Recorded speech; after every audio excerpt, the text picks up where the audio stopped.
So hello and welcome to day 3 of Jane Austen week. If my calculations are correct in my pre-filming, today should be Wednesday, which means today is Jane Austen's birthday. It is the 16th of December, 240 years ago today, Jane Austen was born, which I think is pretty cool because look at how much people still love her novels, isn't that exciting? Anyway, moving on to today's topic. Today I'm going to be talking about Emma.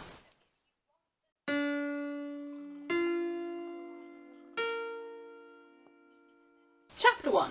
Emma Woodhouse, handsome, clever, rich, with a comfortable home and happy disposition, seemed to unite some of the best blessings of existence, and had lived nearly 21 years in the world with very little to distress or vex her. So the heroine of Emma is of course someone called Emma. This is Emma Woodhouse, who is 21 years old, very rich, very happy, just in general going about her life. And Emma has a hobby, and Emma's hobby is matchmaking. She likes to try and match up all the couples that she can in the local town where she lives. She lives with her elderly father, who is not very well and very worried. He's very worried about everything all the time. He's a very anxious person. So because of this, Emma has never really left Highbury, the town where they live. She doesn't have that much to entertain her because they live in quite a small town. She spends most of her time looking after her father. Emma is vain and selfish and greedy, and she likes to matchmake in a way that involves playing with other people's lives. She's also an incredible snob. She is so snobby, so abysmally, horribly snobby, and she was snobby not only from our perspective today, but even from like a 19th century perspective. But for me, Emma's redeeming qualities are 1, her love for her father, who she really does care about, and 2, that she always means well. She does mean well, even though she is not very good at showing it. At the beginning of the book, Emma's governess marries, leaving Emma kind of alone in the house with her father, and she wants a kind of project or a friend, so she sort of adopts this girl from the local, effectively the local orphanage or the local school, who is a couple of years younger than her, and she kind of takes Harriet Smith under her wing and tries to make her like polished and sophisticated, and tries to basically set her up with someone in society, and namely Mr. Elton, who is the local clergyman who knows his own beauty and his own worth, and is quite an interesting, entertaining character who I find very funny. That doesn't entirely work out, and Mr. Elton ends up married to someone else who is possibly my favourite character in the book. Mrs. Elton is hilarious. She's like Caroline Bingley and so many other brilliant characters that Jane Austen does so well, that are so horrible and so funny and just marvellous characters. The other central character of Emma is Mr. Knightley, who lives quite nearby Emma, and her father has been friends with them for a very long time. He's about 35 or 38, I think. He's about 15 years older than Emma, and his elder brother is married to Emma's elder sister, so they are kind of sisters, brothers-in-law, and they've known each other for a really long time, and they get on very well.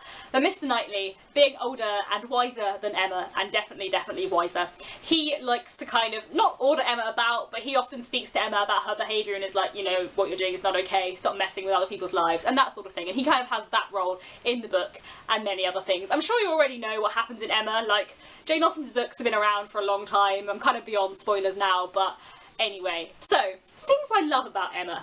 Mr. Knightley, I love him very much. He is actually my favourite Jane Austen hero. The reason why Emma isn't further down this list is because of Mr. Knightley.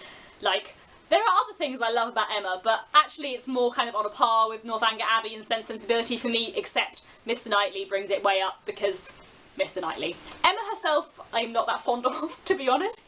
She, as a character, I do find her irritating. I know she means well, but I sometimes struggle with her, and it can be a frustrating book to read at times because Emma is that kind of character. One of the strengths, I think, of Emma for me is the way it presents a portrait of this kind of tight-knit community, this town. It presents such an interesting portrait of a small town and what it was like to live in a small town in the 19th century. In all of the rest of Jane Austen's novels, there is travel. They move about to different places. There is lots and lots of travel. Whereas in Emma, there isn't really. They go to Box Hill. That's the furthest they go. Like, it's not a very wide-stretching novel in terms of location, which makes for a very interesting portrait of this one place and of the inhabitants of the town. I think the main reason why Emma is not further up in my rankings of Jane Austen novels is probably to do with Emma herself as a character. I don't find her as engaging as some of the other characters.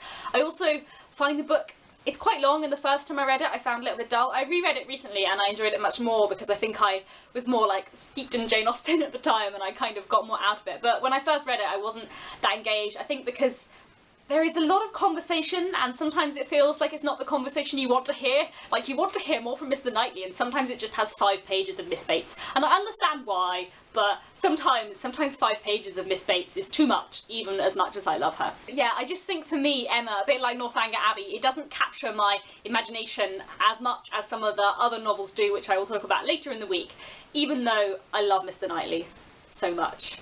So much.